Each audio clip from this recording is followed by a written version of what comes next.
Bueno, continuamos la tesis 8. Así que ya pasamos la mitad. Cada vez se van a hacer un poco más intensivas. Empecé a escribir textos más chiquitos, pero a medida que iba avanzando, el texto se va haciendo más grande. Al comienzo algunas tesis tenían 8 páginas y al final tienen 30. Entonces, me pasó lo de Marx. Marx empezó a escribir El Capital, tomo 1, capítulos cortos. Y cuando llegó al quinto y vio que era tan importante, se mandó casi 150 páginas y se le agrandó el tomo primero. Se hizo una obra casi de 600 páginas, el primer tomo. El otro día la presentamos en la Feria del Libro y claro, no pude decir a la gente, esto es un libro grave, importante, hay que leerlo, pero no es fácil, es un pesado. Pero bueno, Marx mismo al terminarlo dijo, las cosas importantes no pueden escribirse a un nivel popular, eso lo harán otros. Entonces, repaso.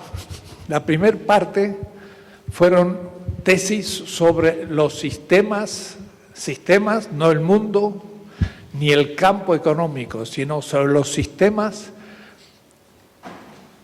que tenían equilibrio, que repartían el excedente. Entonces les llamo no excedentarios o realmente justos. Desde el Neolítico, por la ciudad se empieza a diferenciar las funciones, minorías toman el poder y entonces ahí empieza la primera parte, que es realmente los sistemas que comienzan a gestionar de manera injusta el excedente. Y eso está un poco fuerte. Si podemos bajar el tono, los compañeros se van un poco fuerte. Son sistemas entonces ya de clase y de injusticia. Pero eso hace 5.000 años. Hace 500 años empieza el sistema capitalista. Y esta entonces es realmente la primera parte del libro. La introducción fue todo lo anterior. Y la primera parte de esa primera parte es el primer tipo de explotación del capital sobre el trabajo, que es lo que casi siempre se entiende que fue lo que Marx quiso. Capital explota al trabajo. Pero esta segunda parte va a ser la explotación del capital sobre el capital. Y este tema ha pasado más desapercibido al pensamiento marxista tradicional. Y ahí pongo capital 1, capital 2, y a su vez trabajo 1 y trabajo 2. Y a su vez aquí también hay un tipo de dominación. Entonces, la relación capital-trabajo le voy a llamar A. Las relaciones verticales, por esta representación. Pero como va a haber aquí un tipo de relación, aquí va a haber otra. Y la relación capital-capital le voy a poner B. Y la relación trabajo de un capital con el trabajo de otro, le voy a llamar C. Entonces no son igual tipo de relaciones. Acuérdense que Marx es un elaborador de relaciones. He pedido que haya luz, pero la luz me está dando de arriba y entonces me está confundiendo. Bueno, hoy vamos a empezar a ver la relación B, o es decir, capital. Esta. Por supuesto va a haber después otro tipo, pero lo voy a ir dejando un poco de lado en todas estas tesis. Lo que me interesa es saber por qué el capital 2, que cuando es capital nacional es México o es América Latina, ustedes ahí no ven, Esta parte tendría que sentarse más allá, porque si no, no ven y si no lo ven, no van a ver, ¿eh? Hay que cambiarse el lugar. Inutilizamos estas sillas. Bueno, es una cuestión aquí espacial, pero si lo avanzo más ya tampoco tengo espacio, en fin. Esto todavía no es un aula como debiera, sino improvisada. Vamos a mejorar este auditorio próximamente gastando algunos recursos en hacerlo algo más pedagógico. Bien, la relación capital-capital va a plantear el tema del mercado. Y el tema del mercado también fue descuidado por la izquierda en general, más se pensó que se podía eliminar. El intento en la antigua Unión Soviética es que el mercado no es importante, se elimina la competencia y se fijan los precios. El asunto es cómo yo fijo los precios. Y les he dicho ya que Marx dice, pues marcar los precios, determinar los precios, significaría que tendría que haber un banco que determinara el precio de todas las mercancías. Y Marx irónicamente dice, ese banco se transformaría en el papado de las compras y las ventas del mercado. Y eso es lo que hizo la Unión Soviética, cayó bajo la crítica de Marx, eliminó el mercado. Entonces, esto es importante, porque en la alternativa futura más allá del capitalismo, ¿será posible eliminar el mercado? Conviene. ¿Será posible eliminar la competencia? Conviene. ¿O habrá que transformarlos? ¿Y con qué criterios? Entonces las cuestiones son importantes de tomar un poquito en serio. Más le dije, tenía un esquema de todo su trabajo. La primera parte era la producción del capital, que es el tomo 1 del Capital que él publicó. La segunda parte era la circulación del capital. La tercera parte, la relación entre la producción y la circulación, que era el tercer tomo, tomo 2 y tomo 3. Este tomo 2 y 3, el que conocemos, traducido al castellano, lo escribió Engels tomando los manuscritos de Marx. Ahora, Marx lo escribió enterito al tomo 2 y 3 del año 1863 al 65. Se acaba hace 8 años de publicar en alemán. Yo hice el comentario antes de su publicación alemana de los manuscritos. Ahora ya lo tenemos en alemán, pero no lo tenemos en castellano.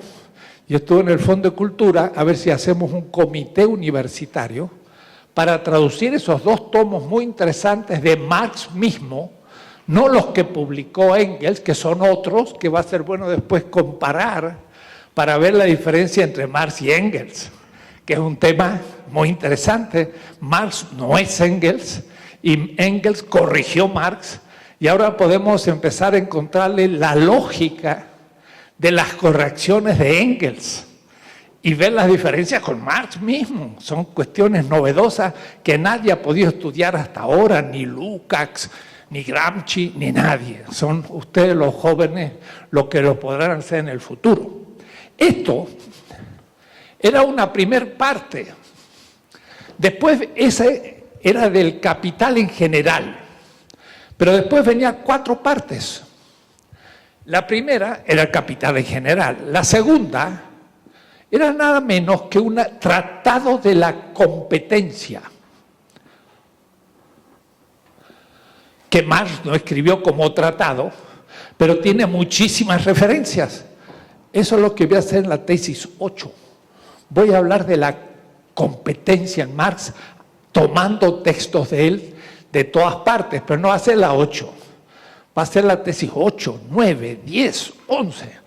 Porque la teoría de la dependencia, para entender la pobreza de México, de manera esencial, es un tema que debió haber tratado en la teoría de la competencia. Después venía el capital crediticio y el capital en acciones. Era 1, 2, 3, 4, del cual esta 1, 2, 3 era solo la primera parte. Y eso era el tratado del capital. Después venía otra segunda parte, que era el salario, una tercera parte, que era la renta, y esto entonces cubría ya el tema del capital. Después recién venía el Estado, cuarta parte de su gran tratado, el Estado, y ahí veríamos México. Luego la relación entre los estados, quinta parte, Estado con Estado. Y la sexta parte, el mercado mundial. Marx publicó esto. Nada más. Una de 3 partes, de 4 partes, de 6 partes. 1 por 3, 3, por 4, 12, por 6, 72 partes. Marx publicó la 1/72ª parte de su proyecto. Quiere decir que hay que tomarlo muy en serio, porque no escribió lo demás, pero lo va a hacer con el mismo método, y continuamente dice, el salario, acá, ya lo trataremos en su lugar, pero lo anticipa. Dice el Estado, pero lo anticipa. Dice, pero por último, lo concreto en economía es el mercado mundial. Lo concreto, porque hablar de México es una abstracción. ¿Cómo yo explico México sin saber que era colonia de España? Ah, ya está España.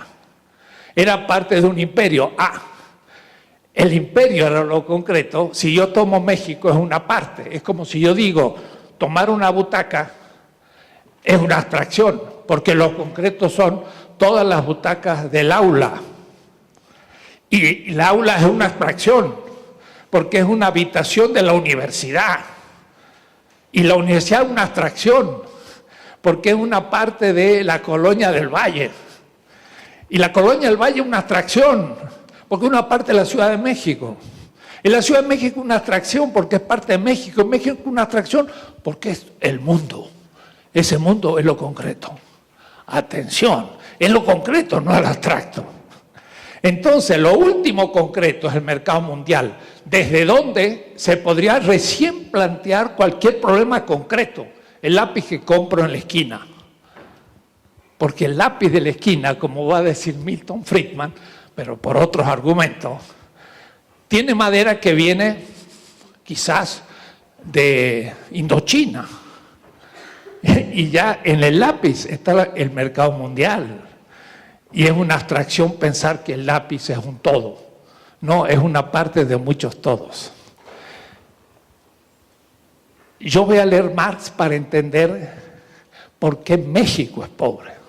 Esa óptica no lo ha tomado nadie en los países europeos, norteamericanos, para realmente explicarse su situación. Y por eso es que mi lectura es muy particular. Es una relectura desde el sur de Marx, descolonizada, y me permite plantear muchas cosas en este punto. Bien, empecemos con el mercado. ¿De dónde surge el mercado en la economía política? No había surgido antes de Adam Smith. Adam Smith es el que plantea el mercado, pero no lo plantea tan fácilmente. Tiene un origen el tema. El tema del mercado hay que relacionarlo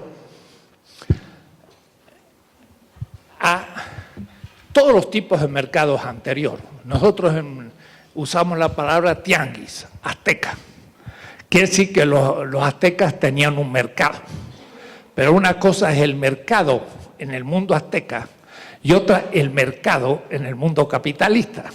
Así como ellos tenían dinero, que era el cacao. Pero una cosa era el dinero como dinero en el mundo azteca y otra cosa es el dinero como capital. El mercado como capital es distinto a todos los tipos de mercados anteriores. Y la diferencia de esto, le digo rápido, el mercado era una de las dimensiones económicas. Había muchas dimensiones económicas que no pasaban por el mercado. Se producía zapatos para la familia o para el clan. Y entonces el zapatero hacía 50 zapatos para la pequeña comunidad. En cambio ahora solo se producen zapatos para el mercado. Y nunca para ningún individuo particular, ni siquiera el zapatero. O es decir, que el zapatero ni hace sus zapatos, porque quizás produce zapatos de mujer solamente, con el cual después, al venderlo, va a comprar sus zapatos de varón y a la moda en el mercado capitalista, que no son de los que produce porque los suyos son más rústicos, por ejemplo. Entonces, la peculiaridad del mercado capitalista, que es el que hace que toda mercancía se vuelca al final en el mercado, toda. Y aún el que lo produce compra las mercancías que necesita en el mismo mercado y no lo hace por trueque, de tal manera que cambia 10 zapatos el zapatero por un traje del sastre. Nunca lo hace, sino que va a una tienda y compra un traje con dinero que logró con la venta de sus zapatos, que lo transformó también en dinero. Es decir, la exclusividad de todos los productos se vuelcan en el mercado y eso hace de ese mercado capitalista. ¿Cómo surge el tema? Bueno, el tema, como ya lo he dicho, surge desde la ética, porque la economía fue parte de la ética y Adam Smith fue un profesor de ética, no de economía. Nunca fue de economía, aunque escribió el libro fundamental de la ciencia económica moderna. Pero quien realmente plantea el tema es Bernardo de Mendeville. Voy a buscar algunos textos. Mendeville era un ético de Holanda, allá por el 1740, pasó a Inglaterra y él escribió un trabajo que se llama La fábula de las abejas. Me llama la atención el tema porque un especialista en la cultura maya, que a los 9 años su abuelo lo enfermó, lo empezó a formar para ser sabio de su comunidad, en Guatemala. Se le murió el abuelo cuando tenía 11 años, pero le quedó una idea en la cabeza. El abuelo le dijo, los mayas organizamos nuestra vida política como las abejas. Están en todos los templos las trompas de las abejas. Y no se imaginan la importancia que tiene, pero no les voy a contar eso. Mandeville escribió un libro que se llama también La fábula de las abejas, porque las hormigas y las abejas llamaron siempre a la humanidad atención, tan bien organizadas. Miren, las hormigas pueden ser a veces hormigueros de 20, 50, 100 metros. Pueden llegar a tener 1 millón de miembros perfectamente organizadas. ¡Ja! ¿Quién las organiza? Ahí no hay injusticia, ahí no hay excedentes, no hay mala distribución, todo se hace reglamentariamente y no hay nadie que falle. Y cuidado, son agricultores. Ustedes han visto que las hormiguitas se llevan sus hojitas, no comen hojas, sino que cultivan hongos sobre las hojas, o decir, son agricultores. Además tienen a veces otras hormiguitas esclavas, las cuales nunca salen del hormiguero y son las que hacen la limpieza. Y ellos la alimentan. Hay esclavitud entre las hormigas. perfecto. Entonces la humanidad las observó a las abejas y las hormigas y dijo, ¿y cómo estos están tan bien organizados? Nosotros no logramos hacerlo. De ahí viene un poco el asunto de la fábula de las abejas de Mandeville y de la cultura maya. Pero Mandeville se encuentra en una etapa muy particular de la historia de la ética. La ética medieval en el siglo XVIII al comienzo es puesta en cuestión y surge la ética burguesa. Entonces, Mandeville aparece como un cínico, pero si se lo toma tal cual, sin entender lo que hace, no se dan cuenta que es en realidad un personaje que se encuentra en una época de pasaje.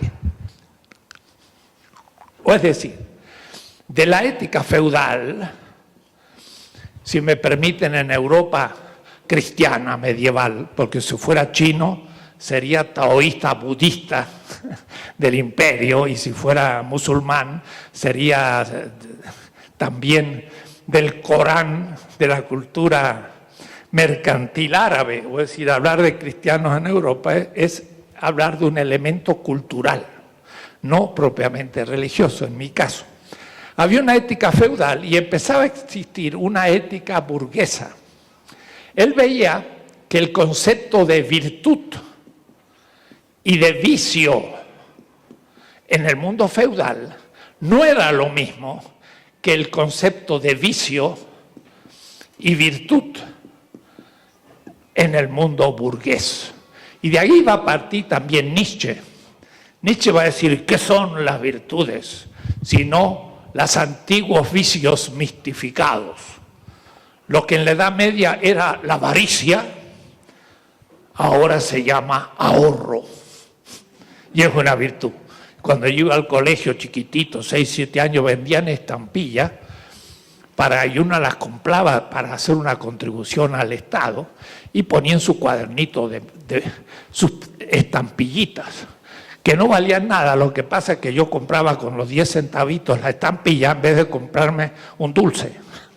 Y ahí quedaba la estampilla porque era ahorrador. Pero en realidad no será la avaricia mistificada, va a decir Nietzsche, en este pensamiento. Entonces Mandeville dice, hay vicios privados, pero en realidad no es vicios privados, sino en una cierta cultura medieval había vicios. Y en la nueva cultura, ese vicio ahora es una virtud.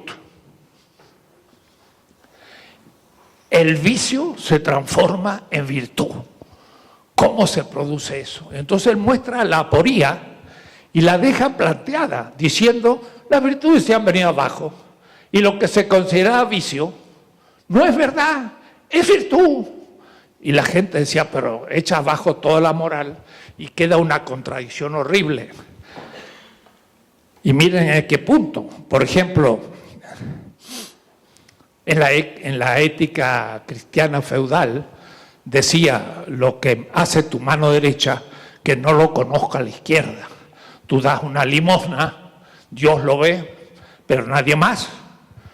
Pero en el mercado, cuando uno da algo, es bueno que se sepa. ¿Por qué? Porque el que da algo es para la gente bueno. Y si es bueno y en el mercado no roba, y él dice, no importa si robara, pero si no se conoce, entonces esa persona tiene crédito, en el sentido que la gente cree que es honesto. Y la creencia que es honesto le da crédito, en el sentido de decir, yo confío en él. Miren, la palabra crédito significa dos cosas distintas. Doy crédito de su honestidad. Y como le doy crédito de su honestidad, le puedo dar un crédito en dinero. Porque le voy a dar 100 pesos y como es honesto, me los va a devolver. Porque si yo es deshonesto, no le voy a prestar 100 pesos porque yo sé que me lo va a robar. Entonces, dice Mandeville, hay que presentarse como honesto para tener crédito. Y con el que tiene crédito puede entonces comenzar a ser objeto de confianza y de ahí empezar a ser más rico. Pero ser más rico hace un país más rico. Y entonces, lo que antes era avaricia, claro, el avaro ponía el dinero debajo de la cama. Y eso era dinero como dinero. Ahora, en cambio, el dinero lo ponía en los Países Bajos, Ámsterdam, en un banco. Ah, eso ya no es abajo de la cama, porque abajo en el banco da interés. Vimos los tres, ¿no? Capital industrial, capital mercantil, capital financiero, y esa ganancia ya no es, cuando lo meto abajo del colchón, el dinero no me da dinero. Además, si es en pesos, todavía me lo come una polilla.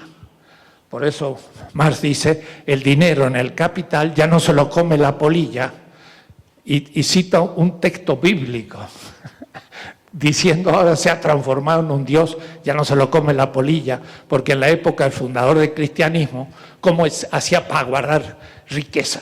Tenía que agrandar los graneros, pero después ya lo agrandaba más, se me lo comían las ratas. ¿Y cómo hacía para tener más dinero? No había manera. Ah, en oro, pero el oro también lo puedo perder. En cambio, ese dinero, como dinero, cuando se transforma como capital, entonces ya es interés y crece. Entonces, la cuestión es que lo que era justamente avaricia, ahora se ha transformado en un honesto interés de tener más dinero, lo que hace rico a un país. Y esto lo ha logrado Calvino, a mostrar que guardar más dinero es también una bendición de Dios. En la Edad Media, Francisco de Asís era muy pobre y la pobreza era una virtud. En la modernidad, Dios da también la riqueza como gracia y el rico manifiesta que Dios lo ha bendecido.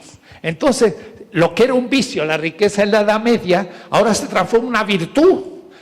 Esa es la transformación que él ve. Pero la gente dice, ¿cómo puede ser? Entonces viene Adam Smith. Y Adam Smith lo que hace es solucionar la aporía de una manera racional o razonable. Quien transforma el vicio en virtud es el mercado. Eso no lo había pensado Mandeville. O es decir, yo, vicioso, intervengo en el mercado y algo pasa ahí que mi egoísmo, quiero ser rico, se transforma en una virtud y al mismo tiempo en una calidad positiva para la sociedad. Al querer ser rico yo creo cosas, doy trabajo y mucha gente está mejor y de pronto. Ahora, ¿cómo acontece? Leamos el texto de Adam Smith. Es fantástico, extraordinario. Es el texto siguiente. Página 189.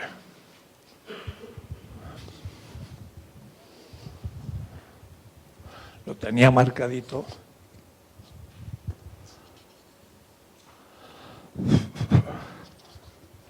Mire, dice, es muy especial. Como cualquier individuo pone todo su empeño en emplear su capital, en sostener la industria doméstica y dirigirla a la consecución del producto que rinde más valor, resulta que cada uno de ellos colabora de una manera necesaria. Miren, esto es una ley, porque al querer yo tener más riqueza, colaboro de una manera necesaria en la obtención del ingreso anual máximo para la sociedad, porque todos quieren tener más y la sociedad tiene más. Ninguno se propone y agrego yo, consciente y explícitamente, por lo general, promover el bien público. Yo quiero tener una casa mejor. Y si todos tienen una casa mejor, todo el barrio tiene casas mejores. Y ninguno dijo, yo quiero el barrio mejor, sino dijo, yo quiero mi casa mejor. Pero como todos dijeron eso, el barrio era mejor. La intención subjetiva no cuenta, sino acciones objetivas. Ni sabe hasta qué punto lo promueve al bien común. Pero en este, como en otros muchos casos, es conducido por una mano invisible. Entonces ahí viene el tema de la mano invisible. El mercado tiene una mano invisible, como un dedo, que hace que los vicios se transforman en virtudes. Es un milagro. Pero eso lo hace un Dios, pero no es el Dios cristiano, es un Dios estoico. Porque este pensamiento empirista inglés calvinista es neoestoico. Sería muy largo explicarle de qué se trata. El estoicismo. Estoico es también alguien muy austero. Entonces, yo no sé si han visto el arte medieval, son puros santos, puros obispos. Pero el arte de la cultura flamenca, 1600, que son los holandeses, empieza a ser Van Dyck, o los grandes pintores Rembrandt, y ahí aparece gente muy ascético, caras pálidas, con una camisa como si fuera un clergyman, un sombrero negro, todo negro, austeros.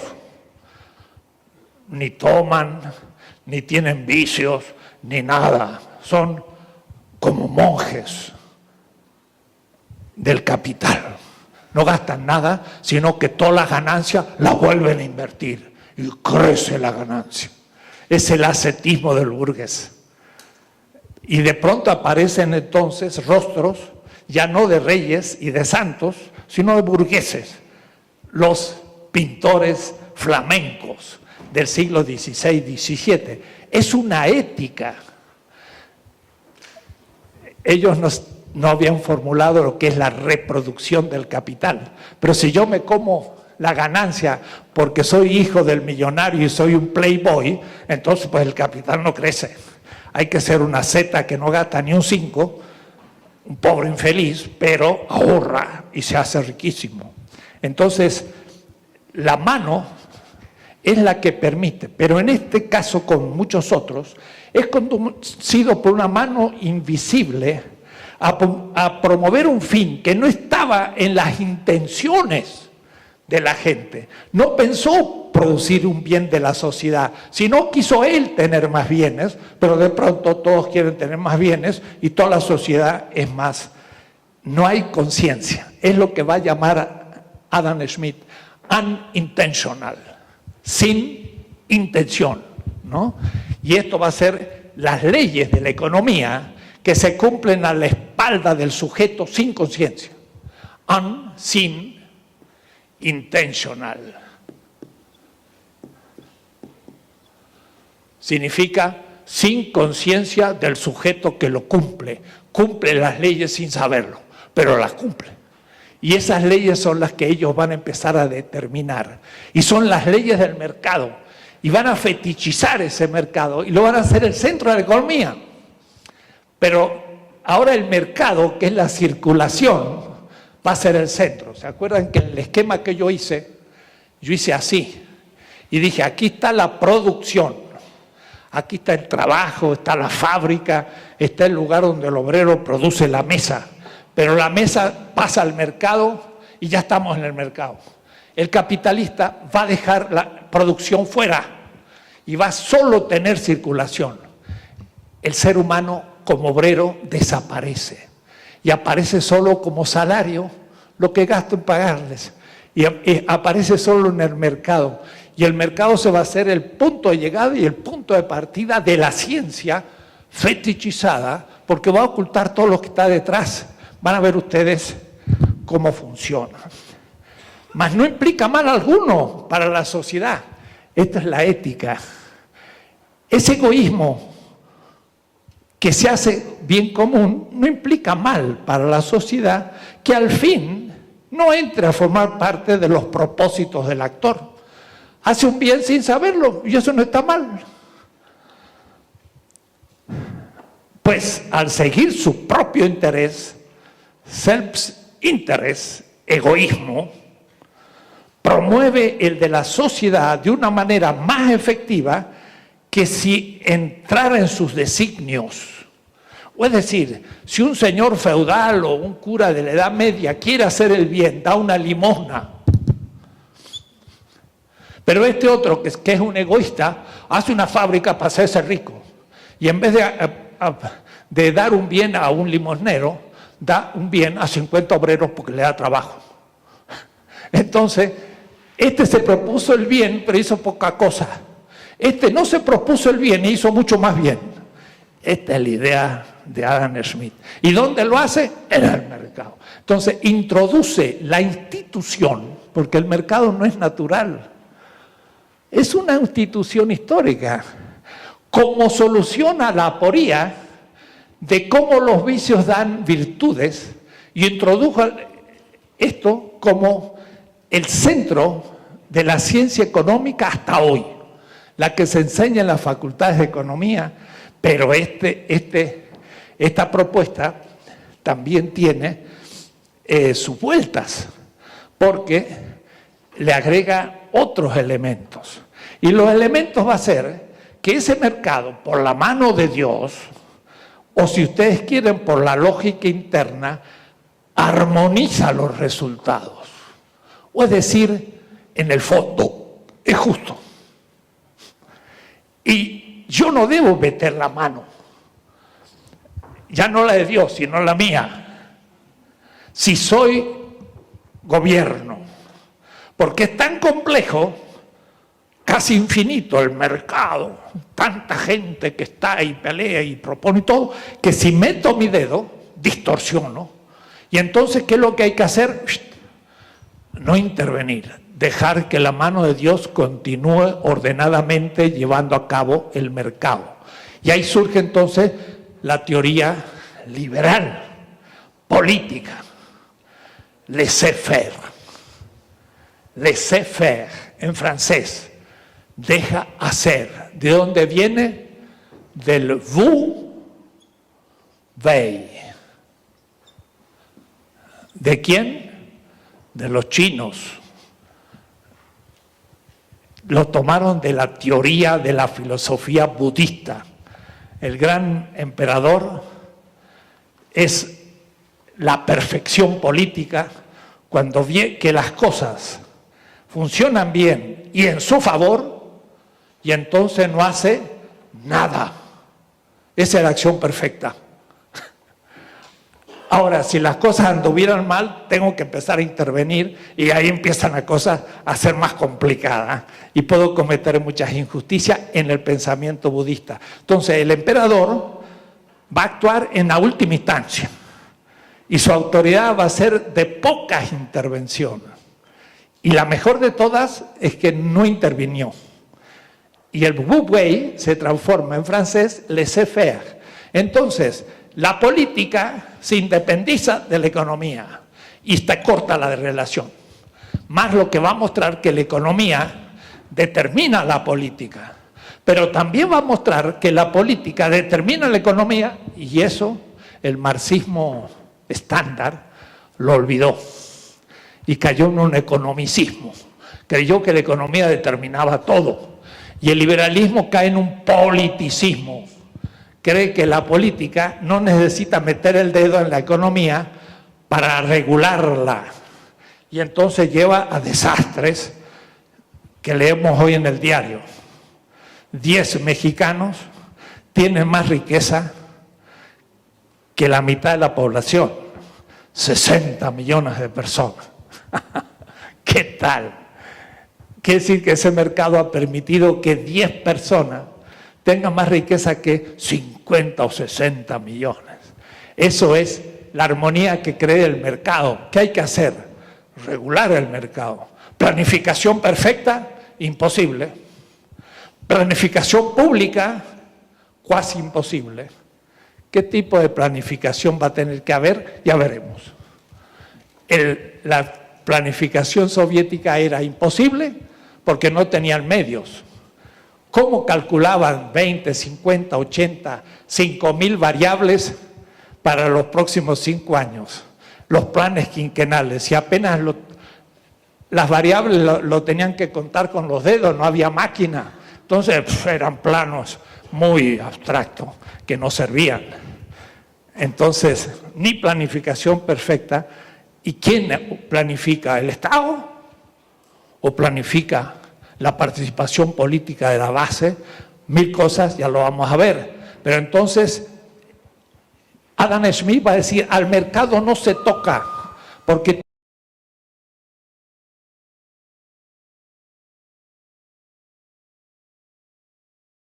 es el arreglar una aporía ética.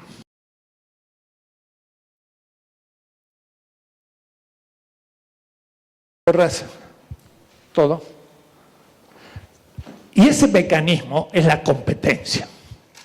La competencia es lo que va a permitir entender qué pasa en el mercado. ¿Qué es la competencia? Ese es el tema de esta tesis. La competencia, entonces, la visión de Marx, era algo que venía después del Capital en general para demostrar cómo funcionan los capitales. La competencia, que después ya voy a entrar a una definición, pero lo haré desde ahora. Lo que hace la competencia es fijar un precio medio. Pero cuidado, como Marx distingue entre precio y valor, y hay muchos niveles, entonces él va a tener una capacidad enorme de mostrar qué significa esto. Mientras que para la economía capitalista el precio reemplaza el valor o es lo mismo que el valor. No hay diferencia entre precio y valor. Y al no tener la diferencia entre el precio y el valor, el precio ya incluye el plusvalor sin saberlo. Y lo incluye como ganancia del capital y no es traído del obrero. No ve el problema ético. Entonces, ya lo había dicho más de una vez, repitamos simplemente lo siguiente. Si algo vale precio 8, otro vale 10 y otro vale 12, de la misma mesa, es un ejemplo abstracto, pero para que se entienda, el precio, ¿qué era? Era la medida del valor en dinero. No es lo mismo que el valor. El dinero mide al valor. Y a su vez el valor se determina por el tiempo de trabajo. En abstracto, en concreto, es mucho más complicado. Entonces, esta mesa en realidad vale 12 porque se produjo en 12 horas. En abstracto, En concreto es mucho más complejo, es para que entiendan. Esta se hizo en 10 horas y esta se hizo en 8 horas. Eso sería 8 de valor. Y ese valor medido en dinero sería el precio. ¿Qué hace la competencia? Fija un precio medio. 10. Las 3 mesas hechas por 3 obreros, por 3 ramas de la producción de carpintería o por 3 países, vale 10. Ustedes ven entonces que, ¿qué pasa con los otros 2 que no son 10? Pues este va a perder 2, menos 2. Y este va a ganar 2. En una pura economía monetarista, diríamos, este tiene una ganancia extraordinaria. ¿Por qué? Porque el que la vende a 10 a su vez se ha puesto su ganancia, pero este gana los 2 que le transfiere el otro. Entonces hay una transferencia de valor del que tiene más precio al que tiene menos precio. Cuidado. piénsenlo. Y entonces, ¿por qué este tiene menos precio? Ya vamos a ver después, porque tiene mejor tecnología. Y entonces ahí va a venir después una cuestión fundamental para muchos problemas. Con esto estamos empezando el marco teórico para entender en su momento, en la tesis 9, por qué México es pobre. Porque recién estamos empezando el tema. Entonces, la competencia igual a precios. Cuidado, no iguala valores, transfiere valores. Y además, la competencia no crea valores, ni produce valores, los transfiere. ¿Quién produce valor? Solo el trabajo. Y esa se llama la ley del valor. Para Marx, todo valor es producido por el ser humano, nada más. Es una economía antropológica y además ética, porque si a mí me roban valor, en cierta manera me están robando horas de vida y me están matando un poco. Y el que se apropia del valor de otro tiene un surplus vida que le va a permitir tener más bienes, en principio mayor happiness. No significa que sea más feliz, pero al menos tendrá casas más grandes, tendrá más bienes, tendrá más autos y tendrá más de todas estas cosas cuantitativas que no son la esencia de la felicidad, pero importantes. Entonces, en la página 150 podemos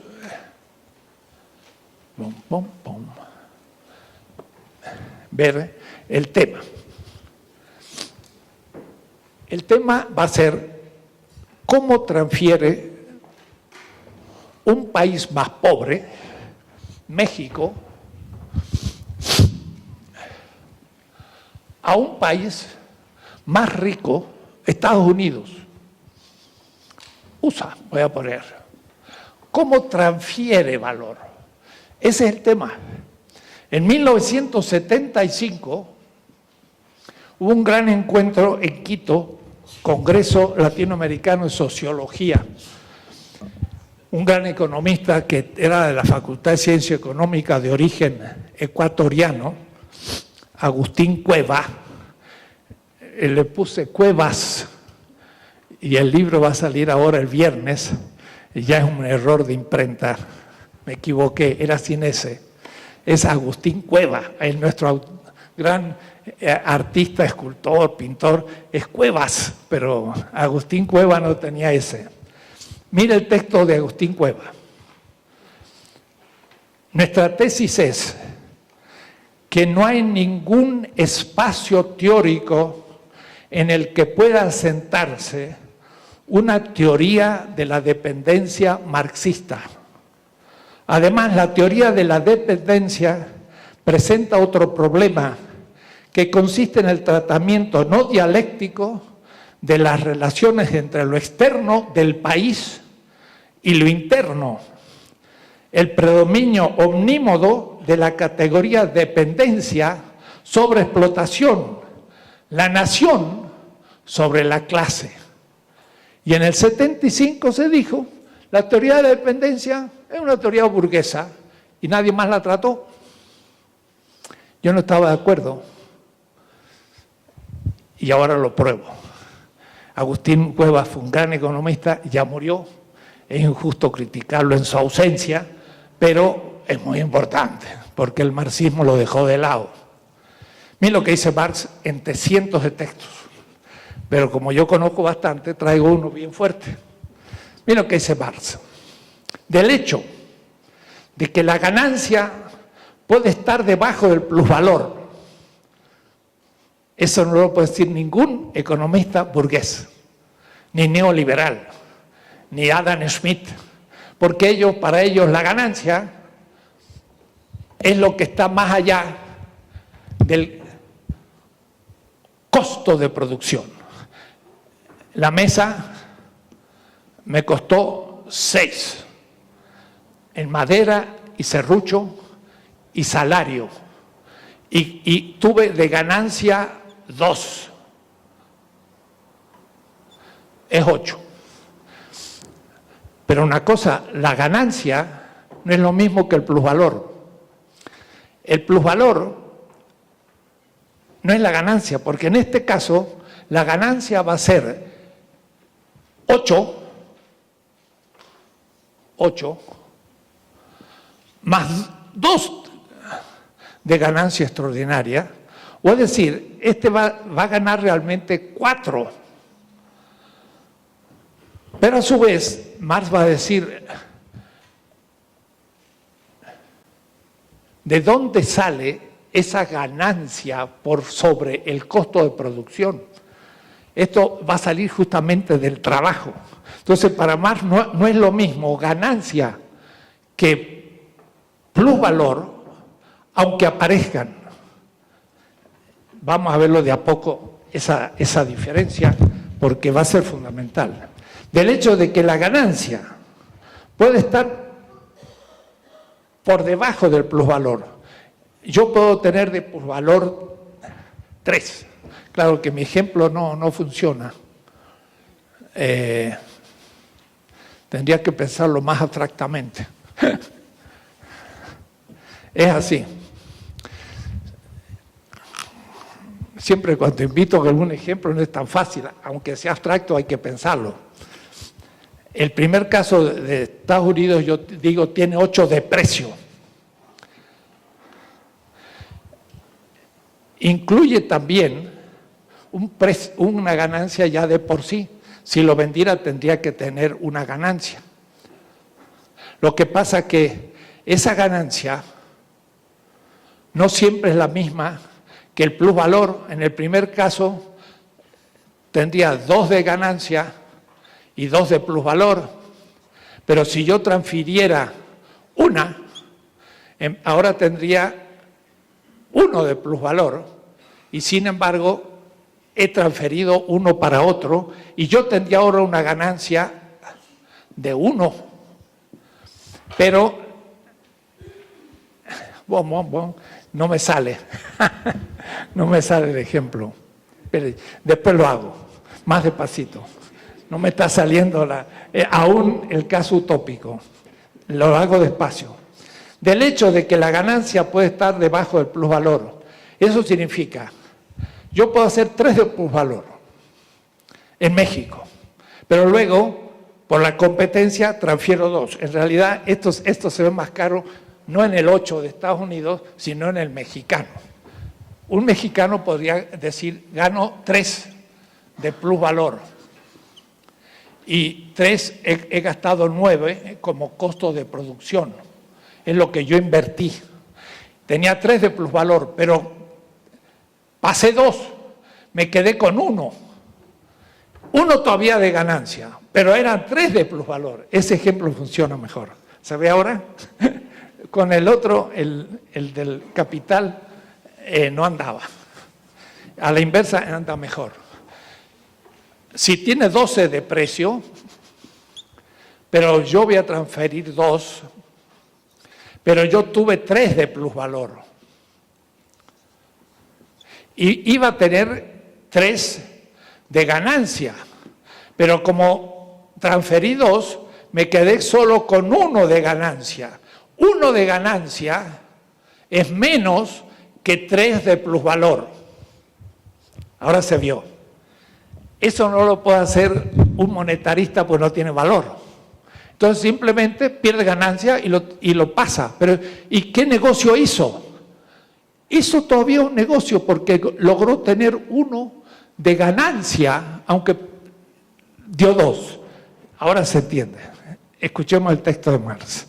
El hecho de que la ganancia puede estar por debajo del plusvalor, ganancia 1, plusvalor 3, se desprende que los países que intercambian continuamente entre sí, México y Estados Unidos, sin que por ello hayan de obtener ganancias iguales, porque el 12 va a tener 1 de ganancia.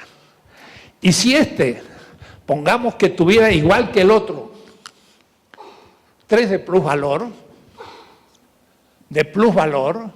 más 2, va a tener 5 de ganancia. o es decir que va a tener más ganancia que plusvalor en este. Y en este, en cambio, la ganancia es menos que el plusvalor. En el otro, la ganancia es mucho más que el plusvalor.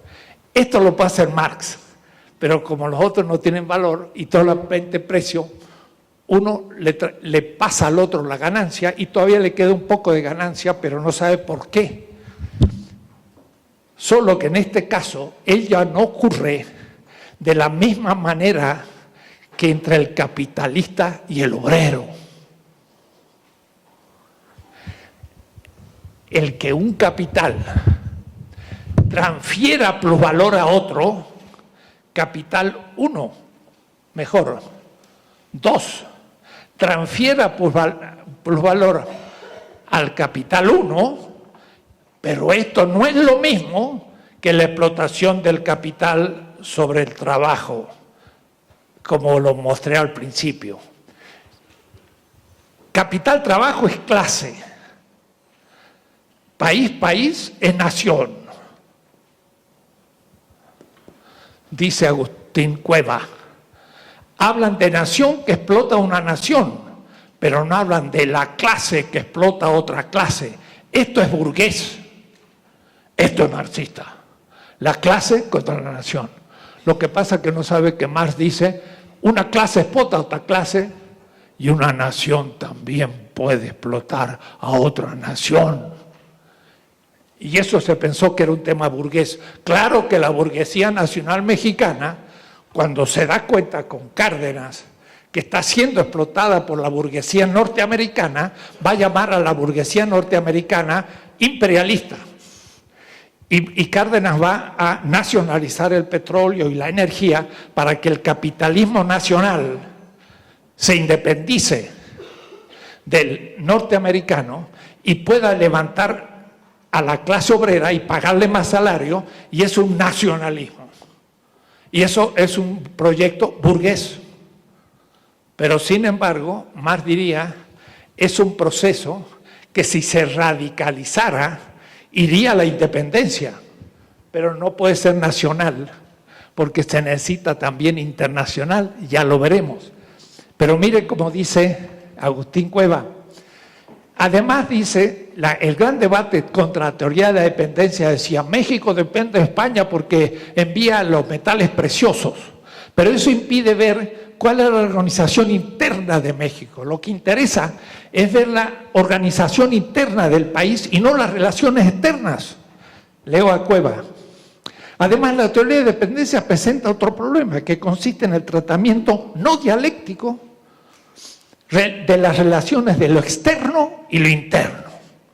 Entonces, el país es lo interno y el mercado mundial es lo externo.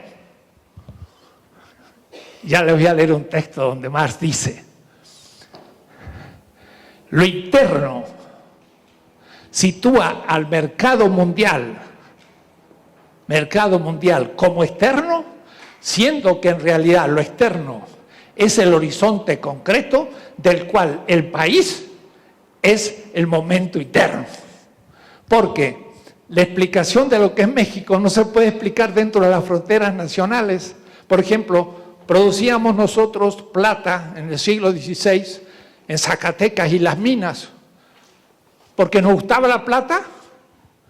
No, porque lo que pretendía España. ¿Y para qué lo quería Europa? Para comprar en el mercado chino.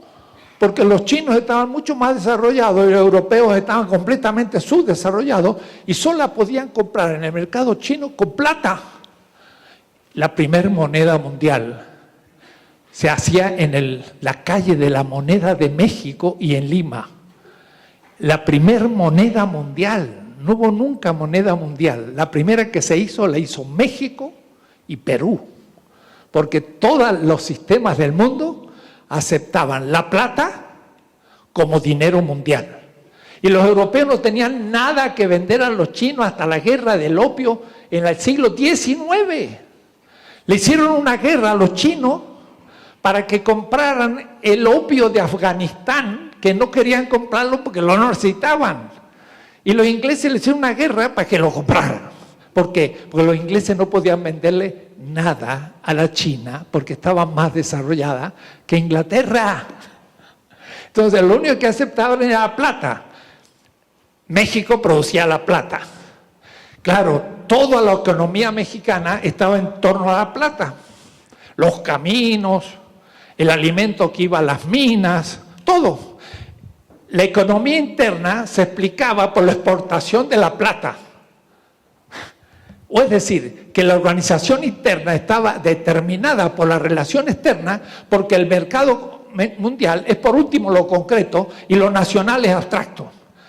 La crítica a la teoría de la dependencia no era marxista. Esto lo digo hoy y todavía es una novedad. Una novedad en México de mis colegas marxistas, pues somos contados con los dedos los que defendemos la teoría de dependencia, entre ellos Teotonio dos Santos.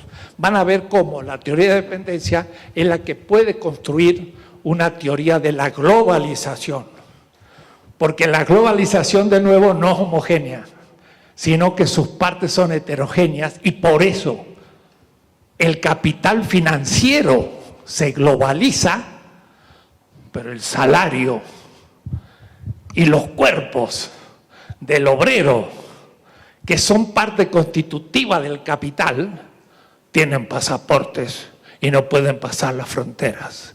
¿Por qué no se globalizan la economía? Y entonces los mexicanos entrarían en Estados Unidos y en Alemania como en su casa. ¿No está globalizado? Ah, no, los cuerpos no. ¿Por qué? Vamos a explicarlo. Es una mentira la globalización. Es solo globalización del capital financiero y de las mercancías. Se puede vender Coca-Cola en todas partes y se puede pasar el dólar en todas partes. Pero un mexicano no puede entrar a Estados Unidos. Y si entra es un ilegal. ¿Cómo? ¿No era la globalización? Ah, ese secreto es el que ocultan. Y en esta misma sala aquí, un profesor norteamericano habló de la globalización hace 2 semanas, muy progresista y muy marxista, y no habló de la teoría de la dependencia, muy eurocéntrico. Y cuando lo objeté cayó mal, pero bueno, no importa, uno está acostumbrado. Entonces, esa es la tesis central de Marx y la equivocación del marxismo latinoamericano. Y al decir esto, no se salva casi ningún marxista mexicano.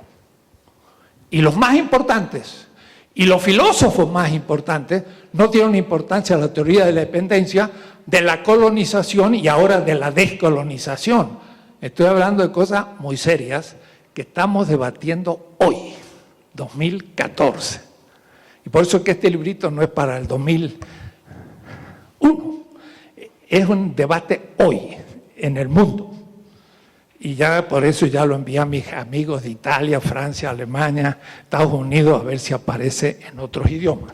La tesis entonces es, se equivocó el marxismo estándar diciendo que la teoría de dependencia no era marxista, era estrictamente marxista, y voy a ir leyendo los textos de Marx para probar que, lo voy a decir con sus palabras, los países menos desarrollados en su capital global nacional transfieren plusvalor a los capitales globales nacionales más desarrollados. Todas mis palabras son marxistas, hasta la palabra desarrollo, que es marxista y se dijo que era burguesa. Había una teoría del desarrollo, bueno, esa es la teoría burguesa del desarrollo, pero Marx tiene una teoría del desarrollo, vamos a ver cómo funciona. Bien, la competencia entonces lo que hace es fijar una media, pero también una media mundial. O es decir, puede marcar el precio del café en todo el mundo. Y México puede producir café más barato que otro país. Y Estados Unidos no puede producir café. Entonces México podría poner un precio muy elevado. Ya veremos por qué no acontece, porque la competencia no es lo último, hay otros problemas previamente. La competencia fija el precio medio y también la ganancia media, que Marx lo descubre allá por 1862, gracias a Rodbertus, a lo que él llama precio de producción. Después voy a volver sobre eso. Pero sacraliza el capitalismo al mercado cuando cree que no solo iguala los precios, sino produce armonía y equilibrio en el mercado, pero en el precio final. Y ahí, cuidado, hay otras categorías en Marx, porque precio de producción, Marx le llamaba al costo de producción más la ganancia media. Alguien puede gastar X dinero, pero después, para saber el precio, hay que ver el precio medio. Y ese precio de producción es todavía fijado, pero no es el precio final. El precio final viene después, porque este precio, por ejemplo, puede ser del arroz en China y el arroz en México, precio de producción. Pero de pronto vino una tormenta fenomenal en China y arruinó todos los arrozales. Y entonces el precio del arroz en México, como quedó sin ser tocado, ¡wow!, aumentó de precio, no de valor. Entonces, pongamos que ellos hubiesen producido 10 y pongamos que México haya producido 10 precios de producción, pero aquí se destruyeron y quedaron 2. Entonces, ahora la media es 11, pero no es 11, era 20. Entonces, el arroz de México, no sé, sube a 17 y como hay poco, sube a 3, 20. Y entonces México de pronto sacó ganancia 7. Y eso no lo sacó por un precio medio, lo sacó porque la oferta fue menor que la demanda por un accidente. Entonces, este es el precio final. Y el precio final sí puede estar determinado por accidentes en la oferta y la demanda. El capitalismo considera esto y jamás todo lo que corresponde al valor. O es decir, deja aún el precio fijado por lo que llamaría Maquiavelo la fortuna. Y entonces no puede nunca determinar el precio a partir de la oferta y la demanda, que produce transferencia también a último momento de aquel que ha sido menos afectado. Pero no es que tenga más valor, sino que se va a pagar más precio por un valor. O es decir, que de nuevo, al destruirse estos 8, 7 pasó al arroz mexicano y 1 pasó al precio final en China, que en vez de 2 puede ganar un 50% y aquí en cambio más porque tendrá más condiciones o lo que sea. O es decir, la competencia iguala los precios, pero no armoniza el mercado. El mercado puede estar distorsionado porque hay primero en este mecanismo un fundamento propio y después la excepción, que va a ser el monopolio. Pero Marx va a mostrar cómo la competencia crea el monopolio. Volveremos sobre eso. Pero la competencia, ¿qué tiene en su esencia? En su esencia tiene que, como la competencia fija el precio medio, el negocio, si me permiten, el business está en lograr producir un producto con un valor y un precio menor al medio. Menor. O es decir, producir una mesa con valor 8 y no 12, porque entonces ahí gano más. La competencia hace que se tenga que producir con menor valor ¿Y cómo se logra producir con menor valor? La máquina, como la competencia, no crea valor, porque el único que crea valor es el trabajo. Pero la máquina permite, cuidado, ahorrar trabajo o hacer el trabajo más productivo. Hay que tomar con mucho cuidado. Un obrero produce 8 de valor por día. Puede producir una mesa o puede producir 8 mesas. Pero si produce una, esa mesa vale 8. Y se produce 8, esa mesa, cada una vale 1. Pero el total, este 8 es igual a este e igual a este. 8 horas, 8 de valor. Pero por unidad de producto, esta mesa vale 8 y esta mesa vale 8 veces menos. Si me sale bien, 0. Vale eso. Quiere decir entonces que con mejor tecnología produzco en el mismo tiempo el mismo valor, pero mayor unidades de valor de uso. O en el mismo tiempo produjo productos con menor valor. Y en fin, puedo hacer esta definición de muchas maneras, pero no se equivoquen. Gorbachev dijo, hemos llegado al punto en que para producir un camión lo hacemos con demasiada cualidad. Eso no era marxista. Él tendría que decir, producimos un camión con demasiado valor. Pongamos la totalidad de horas que se usa para un camión, son 5.000 horas. Y en Estados Unidos ese mismo camión, con ese mismo valor de uso, se hace con 2.500 horas. Quiere decir que tiene la mitad de valor, pero igual precio en el mercado mundial, que sería 3.000, no sé, 750 o algo así. De tal manera que ese camión ruso en el mercado mundial está perdiendo.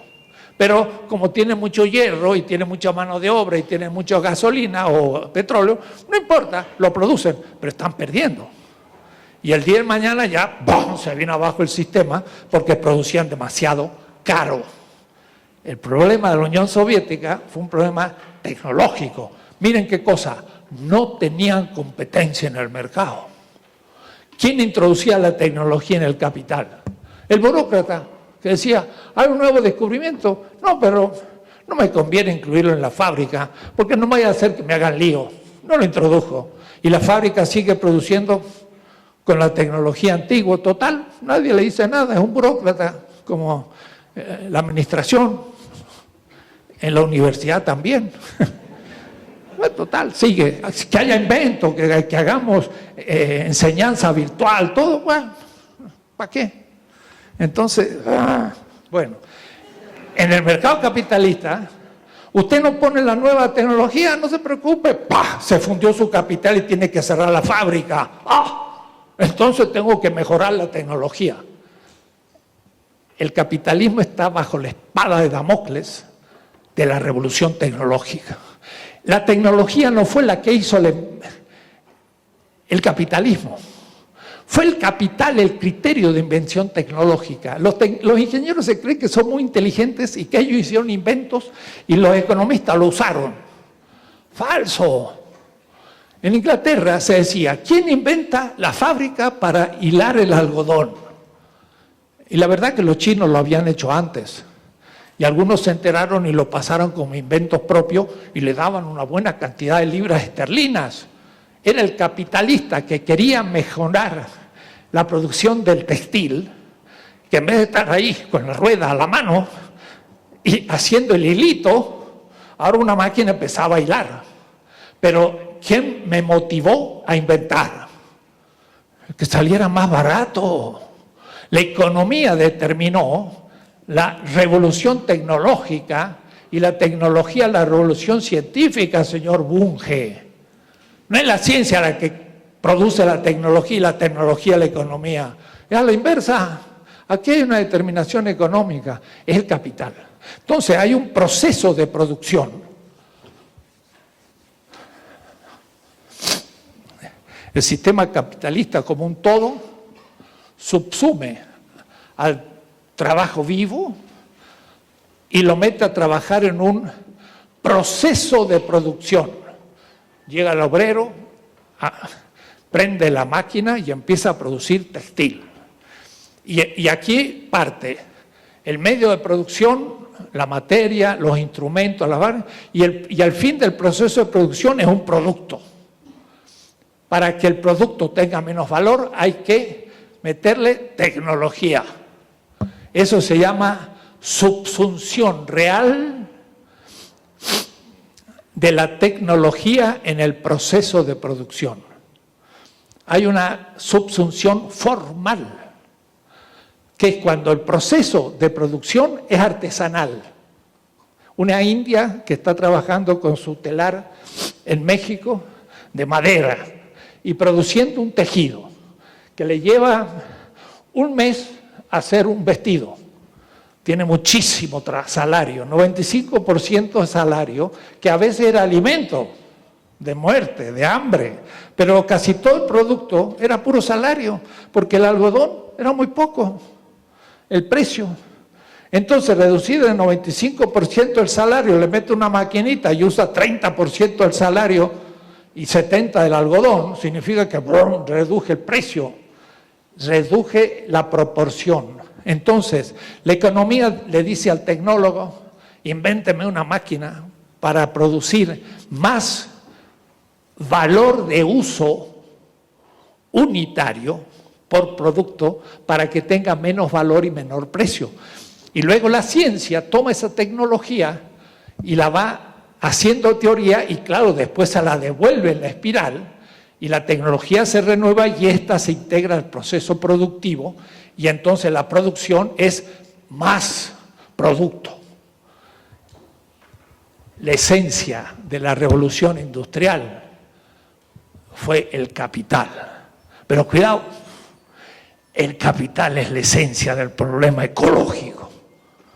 Porque ¿qué tecnología subsumo? ¿Una tecnología ecológica?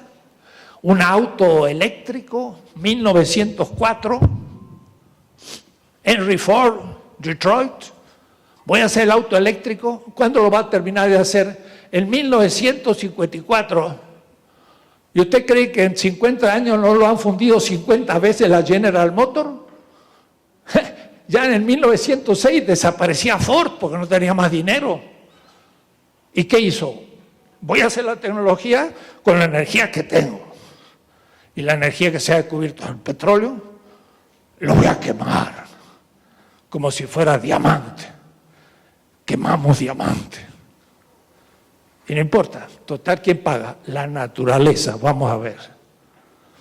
Porque se dice, un barril de petróleo cuesta $5, es su extracción. Tiene como $7,000, vale un barril de petróleo. La extracción pueden ser $5 y el precio puede ser 100, pero vale como 7,000. Y los otros $6,900 se lo está estollando el capital a la naturaleza, que es un bien común. Ya lo voy a explicar, porque el capital no explota solamente al ser humano, sino a la naturaleza, porque nos está consumiendo bienes comunes que ellos se apropian, pero ni siquiera usan, derrochan, porque usan ni el 1% de esa energía. La demás la queman. Pero el criterio ecológico es el capital. Necesito a corto plazo disminuir mi valor y mi precio, porque si no el otro me está fundiendo. Y es cuestión de 6 meses. No puedo esperar 5 años. Entonces, la necesidad del valor, de bajar el valor y el precio a la mercancía a corto plazo, exige subsumir una tecnología antiecológica, porque no hay tiempo de hacerla buena. El problema no es la tecnología, como creen los ecologistas ingenuos. La tecnología es lo que está destruyendo la tierra. Mire usted las chimeneas Y los humos, ¿ves? El humito, eso es la perversión. Esa fábrica, eso es un momento del capital, es el momento productivo. Que salga humito es porque estoy quemando energía, y que quemar energía es producir un valor con menor precio, un producto con menor precio para en la competencia liquidar al otro. Pero está destruyendo la naturaleza. ¿Cómo me paro? Si me paro, me funden. Entonces Bush dice, firmar el protocolo de Kioto y produzco una crisis económica en Estados Unidos, no.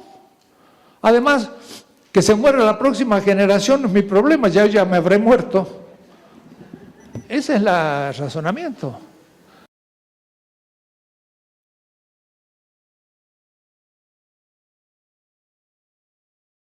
El aprendiz de mago, no sé si vieron la película de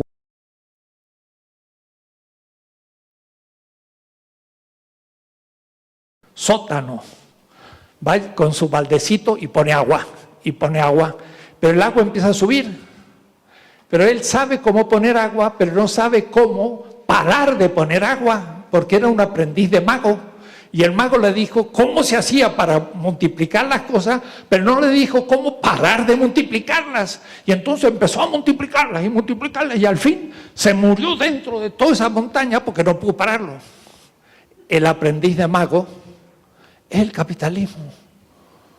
Produce más tecnología y ya no la puede parar, porque pararla es cambiar de sistema. ¿Cuándo lo hará? Cuando haya matado media humanidad, si es que queda media, o si antes no lo paramos. Pero esa es una cosa terrible, porque es una lógica implacable. La revolución industrial empieza y no sabemos cómo terminarla para bajar el valor del producto. Entonces, de pronto, la competencia, que era bueno para no dormirnos sobre los laureles en un igualitarismo chato, nos lanza a un aumento cuantitativo destructor de la naturaleza con el mito del progreso, mito moderno e irracional, porque no logramos más cosas. Vamos hacia un suicidio colectivo, pero no podemos parar, porque tenemos que decir, ¿cuánto aumentó México este año? Este año aumentó poquísimo, el 1.5, y Estados Unidos el 1.3, y la China 9, mire qué campeón mundial. Y todo lo vemos por desarrollo cuantitativo de productos, y en principio por autos, por ejemplo. Pero esos productos son destructivos de la vida, ya lo veremos.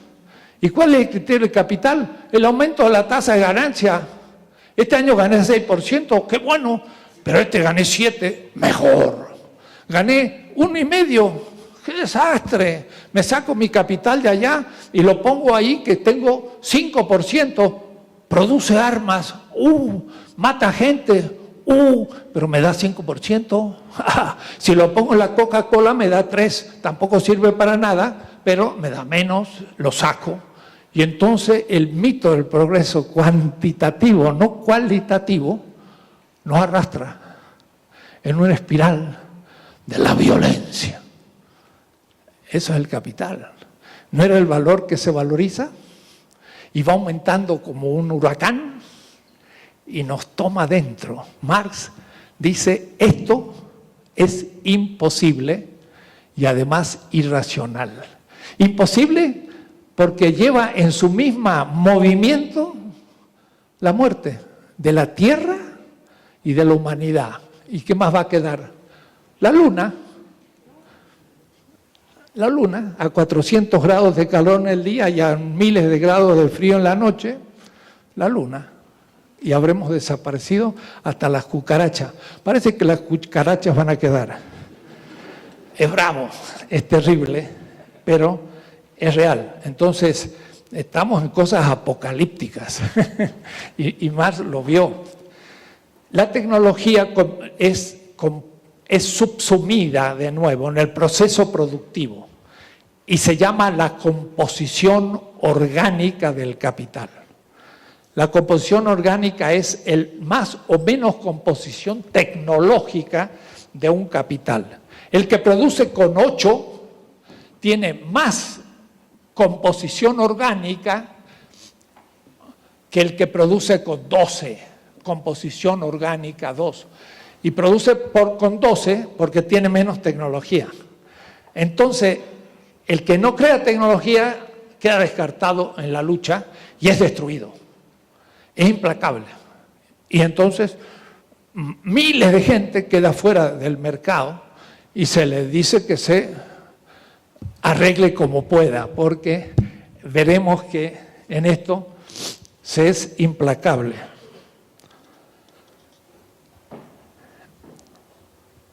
La composición orgánica es la subsunción real de la tecnología en el proceso de producción.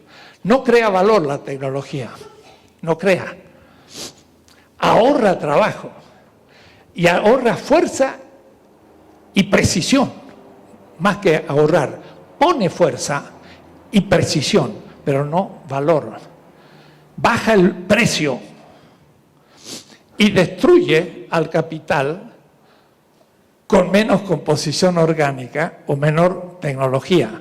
Mire, Walmart también tiene tecnología en su organización interna de venta y entonces destruye aún a las grandes firmas mexicanas que tienen menos organización interna y que saben menos manejar grandes movimientos de mercadeo de alimentos.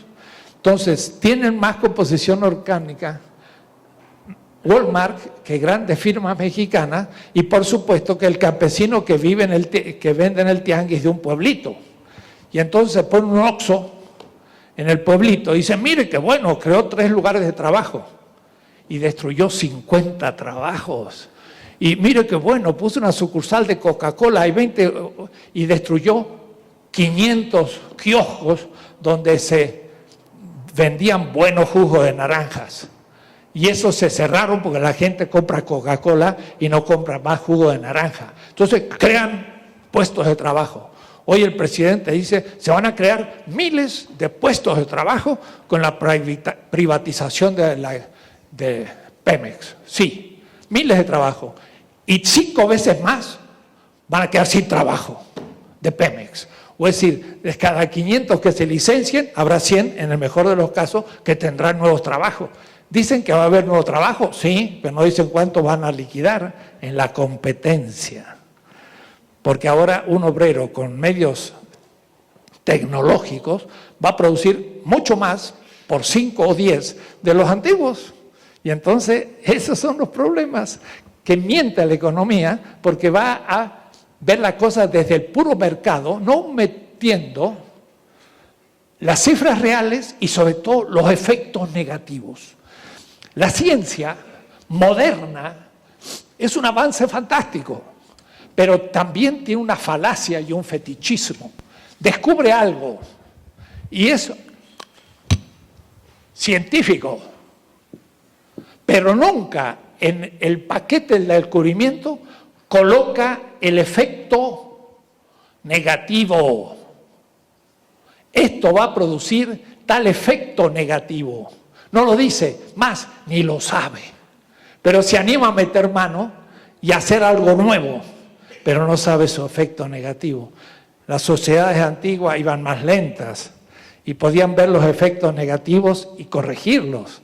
Vamos tan rápido que le metemos cosas y el efecto negativo cuando aparece no sabemos cómo ahora solucionarlo. Entonces la ciencia se vuelve irracional, aunque sea fantástica en su descubrimiento. Porque miren, si yo descubro uno, tengo 10 de nuevas incógnitas. Y si descubro 10, ahora tengo 100 de nuevas incógnitas. Y si descubro 100, tengo 10.000 nuevas incógnitas. Y a medida que avanzamos aritméticamente en el conocimiento, la ignorancia aumenta geométricamente.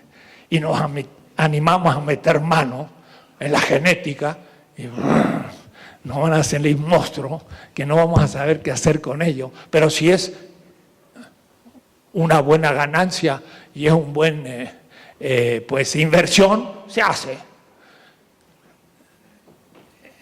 ¿Quién va a corregir eso? Eso es la ética.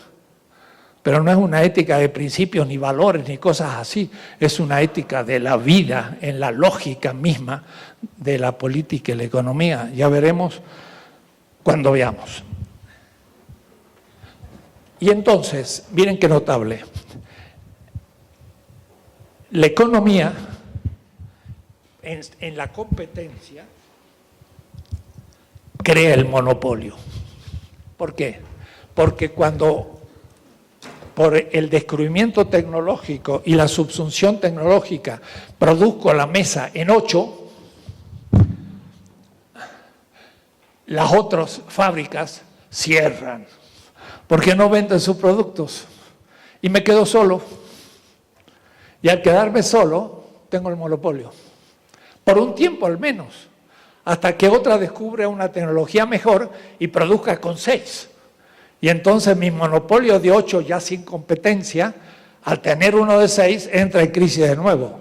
Pero entonces el monopolio es un producto lógico y natural de la competencia. Toda competencia lleva al que es más competitivo, y llamamos competente. Este es muy competente.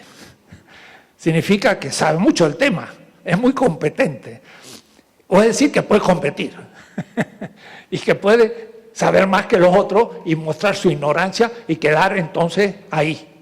Entonces tiene el monopolio, porque ahora ya nadie puede luchar contra él. Y durante un tiempo puede poner un precio de monopolio. Como quedó solo y ya se fundió en los otros, puede poner ahora no 10, 12. Y gana no 2 de ganancia extraordinaria, gana 4 de ganancia extraordinaria. Ya liquidó los oponentes, ahora subió el precio. Y eso es lo que hacen. Gastan, los grandes capitales ponen precios bajos, liquidan la competencia y cuando la han liquidado, suben el precio. Porque ya no hay quien compita y ya no es un precio de competencia 10, sino es un precio de monopolio 12. Y si no quiere, se muere de hambre, porque no tiene cómo comprar el arroz que le he puesto un precio de competencia. Entonces, el monopolio es producto de la competencia. Y entonces, Marx lo va a decir explícitamente, el capital más desarrollado o con menos precio o menos valor, se impone como monopolio y destruye los otros capitales con un precio de monopolio que es mayor que el precio de mercado. El precio de mercado es 10 en la competencia, pero ahora el precio de competencia de mercado es mayor que el precio de mercado. Lo impone. Pero le impone ¿quién? Una voluntad que no es económica, porque la economía tiene leyes en la competencia. Pero si yo me quedé solo, ahora yo puedo imponer mi voluntad de poder, diría Nietzsche. Y en último, porque tengo un ejército detrás. Y ustedes dirán, sí, pero usted, profesor, está usando textos no económicos. Miren lo que dice el querido Adam Smith.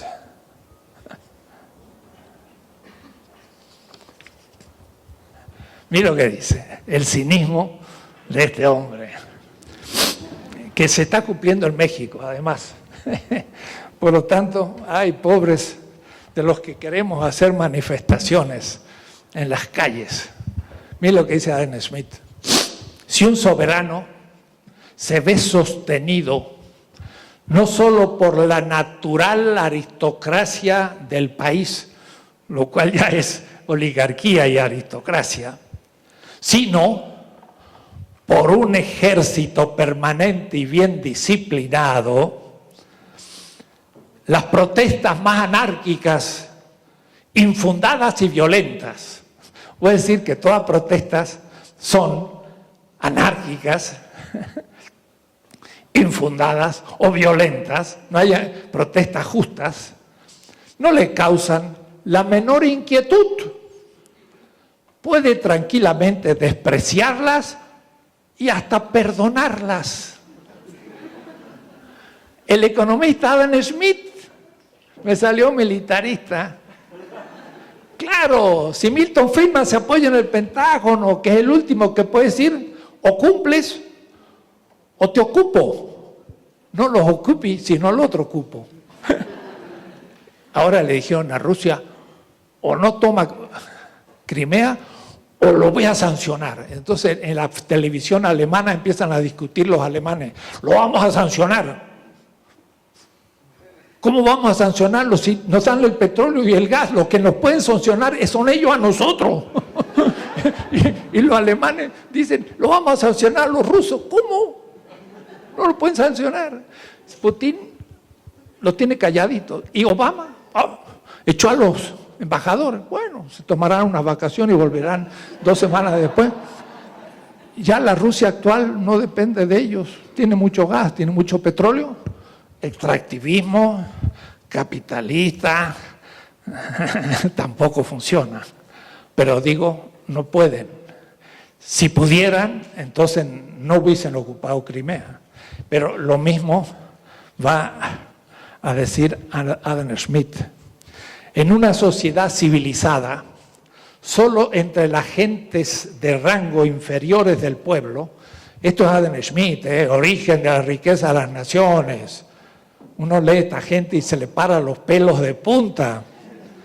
En una sociedad civilizada, como Inglaterra, por supuesto, eso no lo dice, pero es obvio, the gentlemen, solo entre la gente de rango inferiores del pueblo, es decir, ellos, la escasez de alimentos pone límites a la multiplicación de la especie humana. O es decir, cuando escasean los alimentos, los pobres o no nacen o se mueren. Y esto no puede ocurrir de otro modo que destruyendo una gran parte de sus hijos. Claro, no se van a morir los padres, se mueren los hijos. O es decir, que también los hijos entran en la oferta y la demanda del mercado. Y los seres humanos mueren también cuando ya no son necesarios. La demanda de seres humanos, qué cínico, ¿no? La demanda de Coca-Cola, la demanda de arroz, demanda de bienes humanos.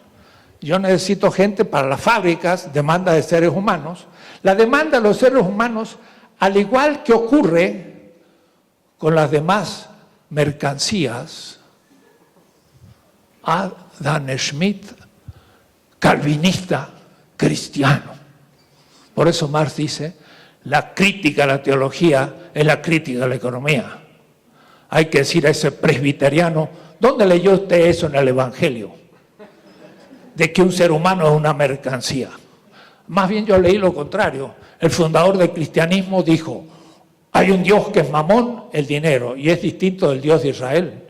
Para él era un ídolo el dinero. En cambio, para Adam Smith era el único Dios que su manito tenía en el mercado. Es un idólatra. En junio he sido invitado, cuando deje de ser rector de la universidad, a dar unas conferencias en Marruecos. El Corán y la justicia. El Corán y la justicia.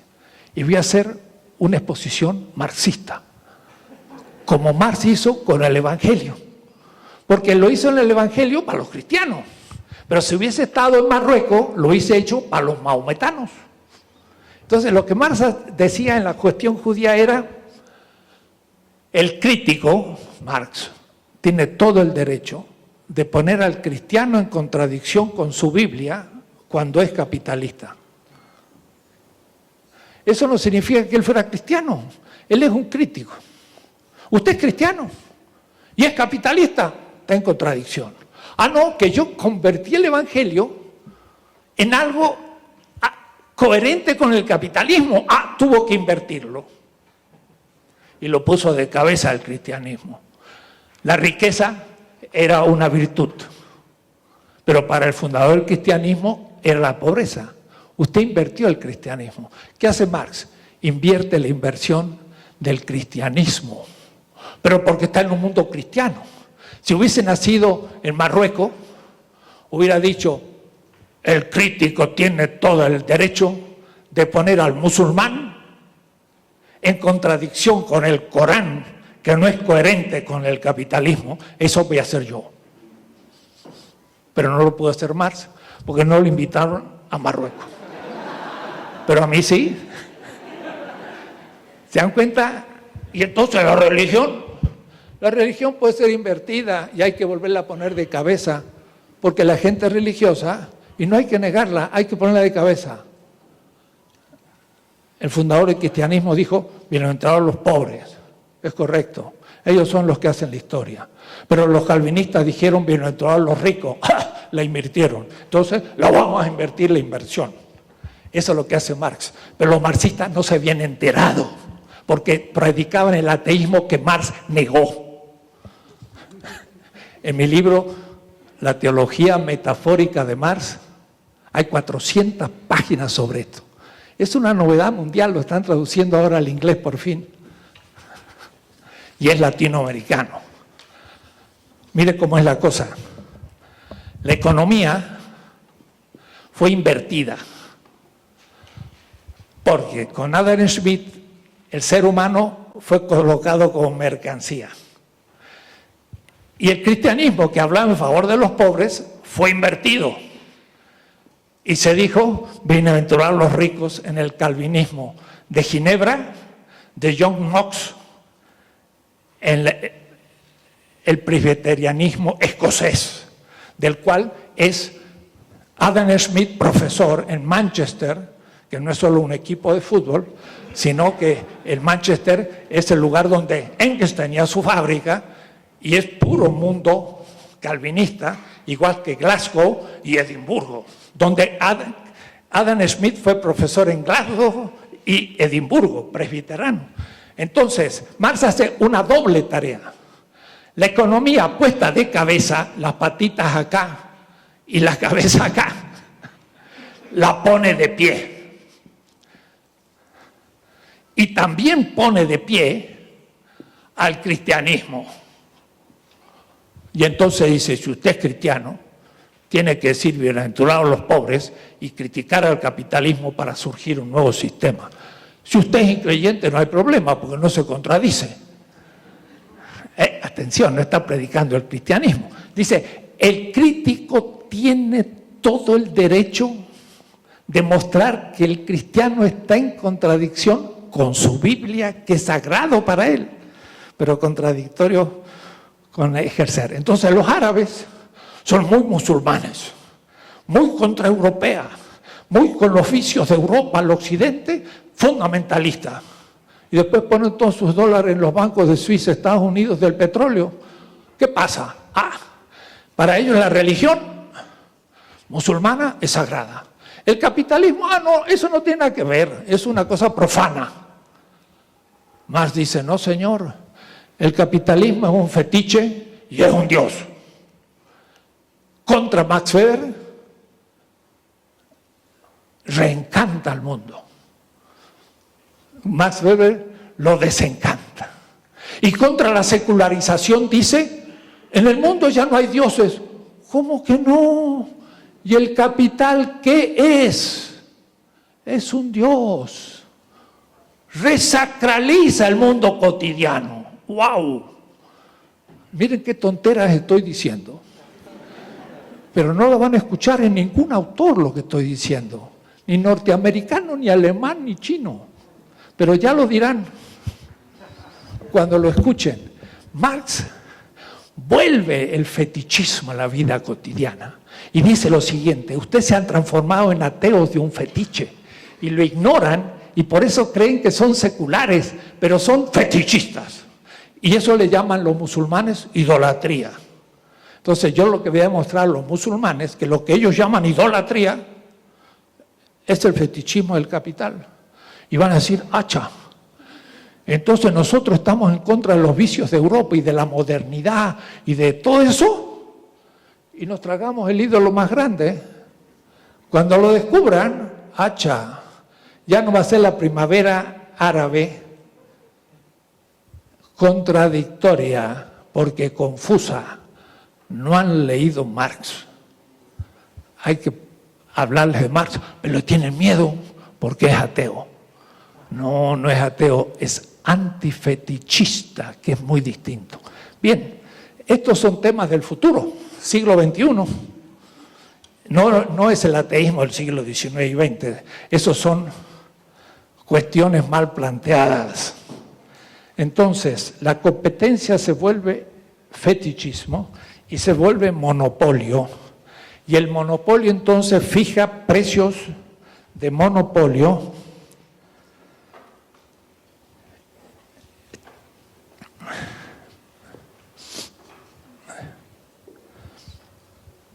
y el monopolio ya no actúa según las leyes de la economía, sino, como dije, otras instancias políticas, de coacción y por último militar.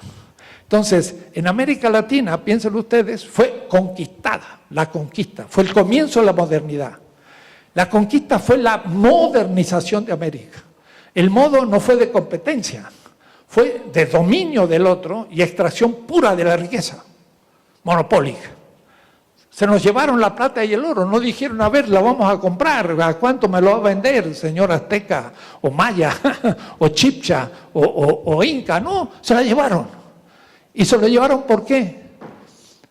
Porque tenían derecho. ¿Y quién demostró que tenía derecho? El primer gran filósofo moderno. No es Descartes, es Ginés de Sepúlveda. Dije, los españoles tenemos derecho a hacer conquista, porque le predicamos el Evangelio y le salvamos el alma. Por eso que vino un papa por allá por Perú, y entonces la gente, un indígena le dijo, reverendo señor, le devuelvo el Evangelio, denme a mí el oro y la plata que nos robaron. Claro, porque dijeron, le damos un bien supremo, la salvación, y le sacamos un bien rastrero, pequeño, sin valor, el oro y la plata. Pues ¿por qué no hacemos a la inversa?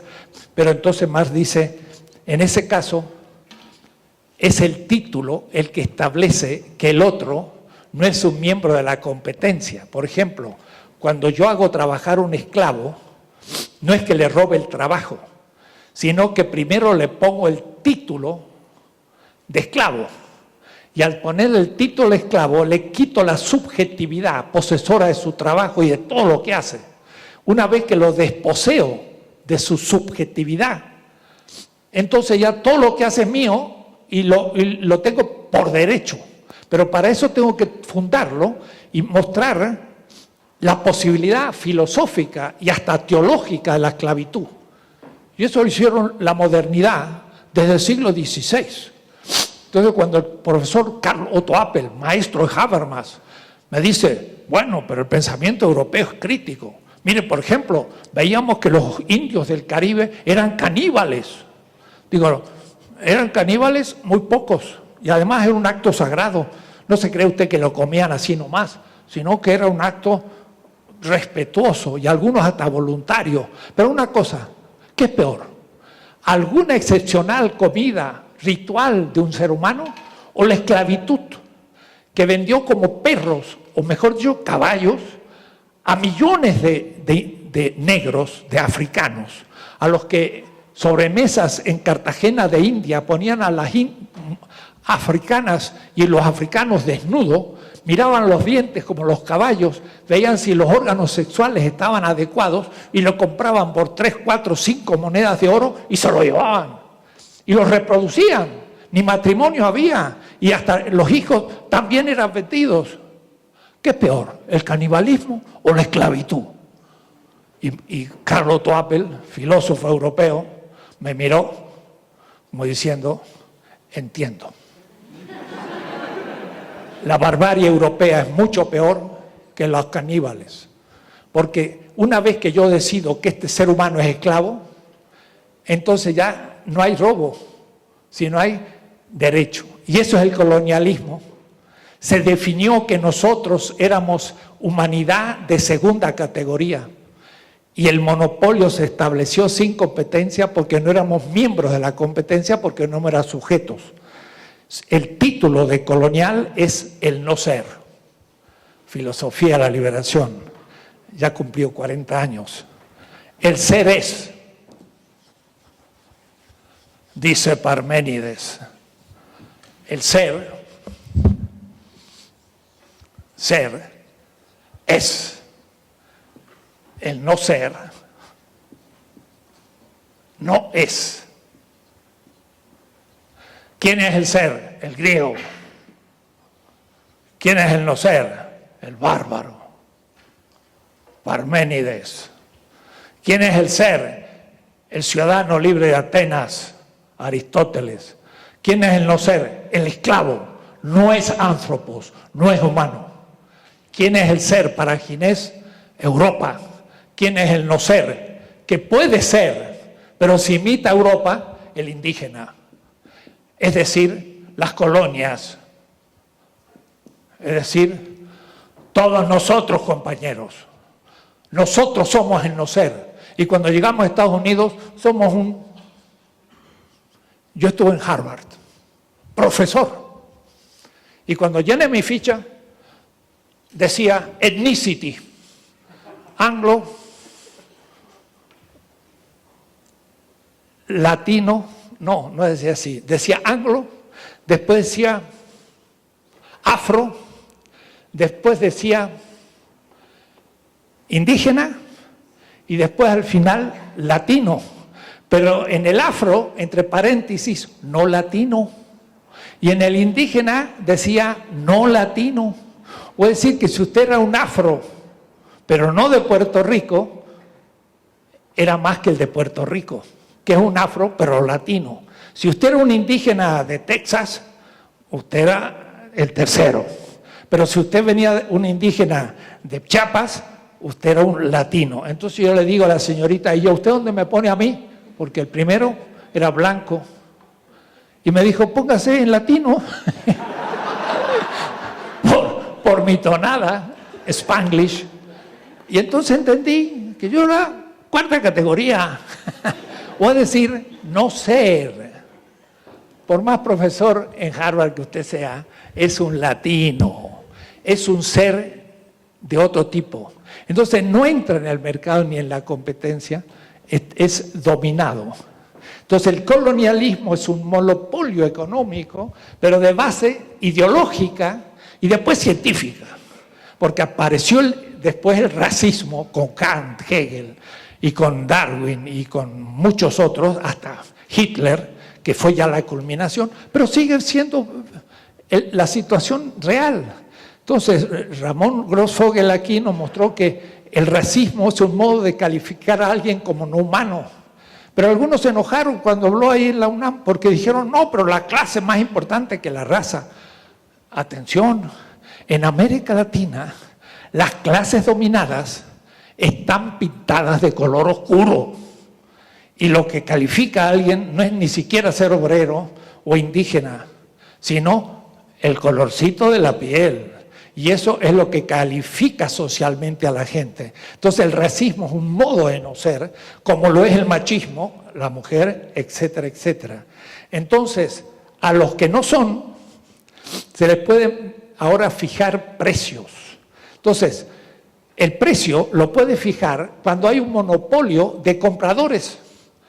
En los grandes mercados del café están en Londres o New York, que en el fondo lo organizan los que van a consumir en gran cantidad café pagándolo caro, que son Europa y Estados Unidos. Entonces, ellos como compradores fijan el precio, pero no un precio medio, sino un precio monopólico, bajito al café.